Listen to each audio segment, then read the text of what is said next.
Bismillah.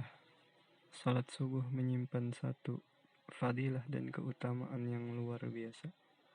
Salat subuh adalah ibadah fardu yang paling berat, karena ketika tengah tertidur pulas dan terlelap, kita dibangunkan untuk menunaikan panggilan Allah Azza wa Jalla. Namun, di balik beratnya salat subuh, ia juga menyimpan berbagai banyak fadilah dan keutamaan.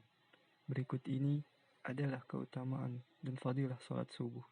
Di antaranya, 1. Keutamaan salat subuh yang pertama adalah dijamin masuk surga. Sebagaimana hadis yang diriwayatkan oleh Abu Musa radhiyallahu anhu. Ia berkata bahwa Rasulullah sallallahu alaihi wasallam bersabda, "Man shallal bardaini dakhalal jannah."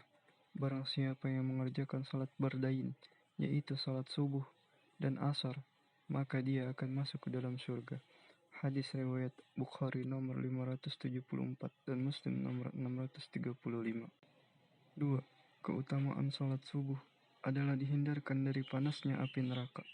Dari Umarah bin Roibah radhiyallahu anhu, Nabi sallallahu alaihi wasallam bersabda, "Tidaklah akan masuk neraka orang yang melaksanakan salat sebelum terbitnya matahari, yaitu salat subuh, dan salat sebelum tenggelamnya matahari, yaitu salat asar." Hadis riwayat Muslim nomor 634.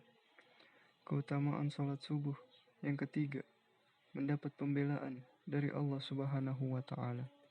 Dari Jundab bin Abdullah radhiyallahu anhu, ia berkata bahwa Rasulullah sallallahu alaihi wasallam bersabda, "Barang siapa yang salat subuh, maka ia berada dalam jaminan Allah.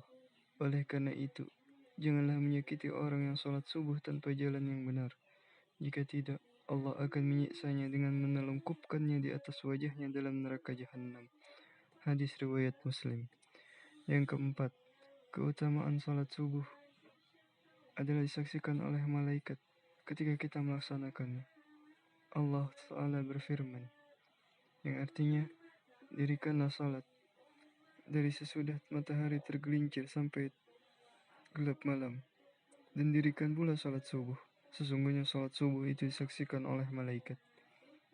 Dari Abu Hurairah radhiyallahu anhu, bahwasannya Nabi Muhammad sallallahu alaihi wasallam bersabda, "Malaikat malam dan malaikat siang berkumpul pada salat subuh."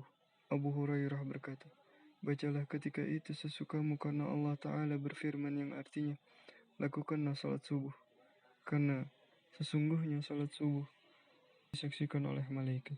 Hadis riwayat Bukhari dan Muslim. Yang kelima, sebagai yang terakhir, sesungguhnya salat subuh menghindarkan diri kita dari sifat munafik. Abu Hurairah radhiyallahu anhu berkata bahwa sungguhnya Rasulullah sallallahu alaihi wasallam bersabda, "Tidak ada salat yang lebih berat bagi orang munafik selain daripada salat subuh dan salat isya. Seandainya mereka tahu keutamaan yang ada pada kedua salat tersebut, niscaya mereka akan mendatanginya walau sambil merangkak." Hadis riwayat Bukhari.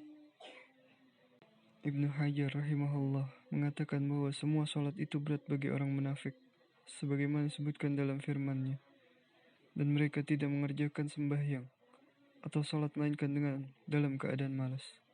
Tapi salat isya dan salat subuh lebih berat bagi orang-orang munafik karena rasa malas yang menyebabkan enggan melakukannya. Karena salat isya adalah waktu di mana orang-orang beristirahat. Waktu subuh adalah waktu nikmatnya tidur. Dalam Fathul Bari. Itulah beberapa fadilah dan keutamaan salat subuh yang jarang dipahami dan sering diremehkan kaum muslimin zaman ini.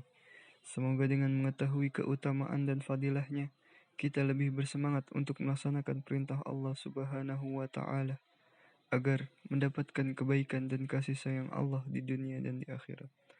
Wallahu a'lam.